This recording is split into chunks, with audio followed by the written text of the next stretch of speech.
Assalamualaikum warahmatullahi wabarakatuh. Saya Dana Misara dengan NIM 10 42 40 14. Di sini saya akan menjelaskan materi rangkuman tentang XBRL report, yaitu pengertian XBRL itu apa? Yaitu bahasa pelaporan bisnis berbasis XML yang digunakan untuk menyusun, menyimpan, mengirim, dan bertukar data keuangan serta laporan bisnis secara digital. Nah, XBRL ini dikembangkan agar informasi keuangan dapat diproses secara otomatis oleh komputer, sehingga laporan menjadi lebih cepat, akurat, dan mudah dibandingkan laporan manual. Lalu di sini ada pengertian XR. Nah, pengertian itu adalah bahasa pelaporan bisnis berbasis XML. Nah, ini tuh digunakan untuk menyusun, menyimpan, mengirim, yang digunakan untuk secara digital atau laporan bisnis.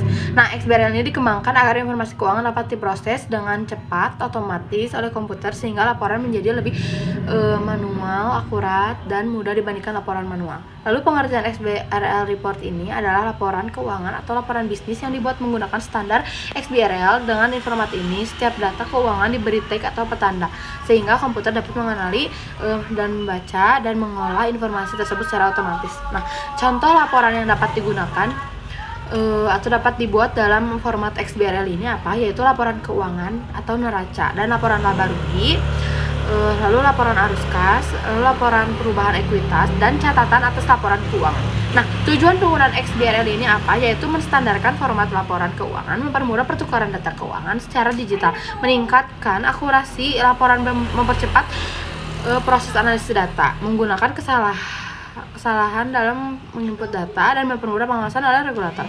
Nah, karakteristik XBRL ini apa? Yaitu berbasis XML, data memiliki tag atau label yang dapat digunakan atau dibaca oleh komputer. Lalu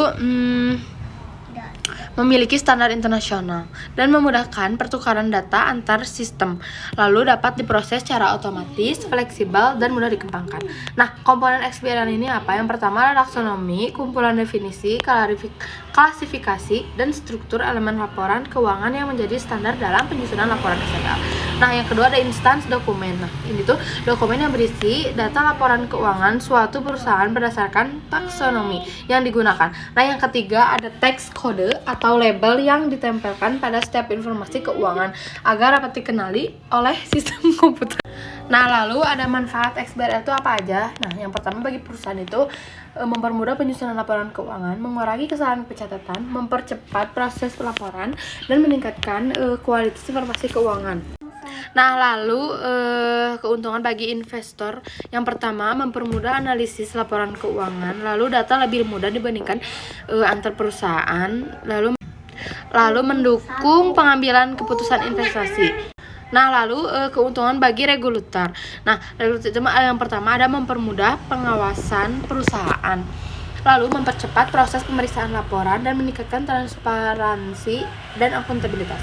Lalu kelebihan XBRL itu apa? Yaitu proses pelaporannya lebih cepat, data lebih akurat, mengurangi biaya administrasi, dan mempermudah pertukaran data, memudahkan analisis laporan keuangan, serta mendukung digitalisasi sistem pelaporan. Nah, kekurangannya itu apa sih? Nah, kekurangannya itu membutuhkan sumber daya manusia yang memahami teknologi XBRL itu sendiri. Nah, memerlukan biaya implementasi pada tahap awal, dan membutuhkan sistem informasi yang mendukung, perlu pelatihan bagi pengguna.